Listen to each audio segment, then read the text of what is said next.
નમસ્કાર, હું છું કેતલ અને આપ જોઈ રહ્યા છો CV24. કોલકાતાની ઘટનાના પડઘમ સુરતમાં પણ પડ્યા છે. સુરતની સિવિલ હોસ્પિટલમાં કેન્ડલ માર્ચ રેલી યોજવામાં આવી હતી. કોલકાતામાં મહિલા ડોક્ટર સાથે રેપ વિથ મર્ડરની ઘટનાને પગલે કેન્ડલ માર્ચ રેલી યોજાઈ હતી.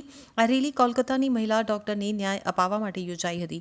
રેલીમાં સિવિલ હોસ્પિટલના 200 જેટલા તબીબો જોડાયા હતા.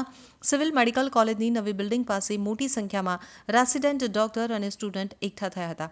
કોલકાતામાં મહિલા ચેઇની તબીબ સાથે બનેલી ઘટનાને લઈ અને કેન્ડલ માર્ચ યોજી હતી, જેમાં વિવિધ બેનરો સાથે રેસિડેન્ટ ડોક્ટર અને સ્ટુડન્ટ જોડાયા હતા.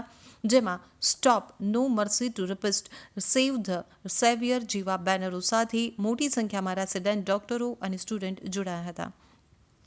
કોલકાતામાં બનેલી આ ઘટનાની દેશભરમાં વિરોધ કરવામાં આવી રહ્યો છે, તો મેડિકલ ક્ષેત્ર સાથે જોડાયેલી વિવિધ સંસ્થાઓ દ્વારા વિરોધ કરવામાં આવી રહ્યો છે. ગુજરાત IMA દ્વારા પણ આ મામલે આ ઘટનાને વખોડી કાઢી છે. સતત 3-4 દિવસથી દેશભરના તબીબો દ્વારા વિવિધ રીતે વિરોધ પ્રદર્શન કરવામાં આવી રહ્યું છે. ત્યારે રેસિડેન્ટ ડોક્ટર એસોસિએશન અને સ્ટુડન્ટ કાઉન્સિલ દ્વારા કેન્ડલ માર્ચ યોજવામાં આવી હતી.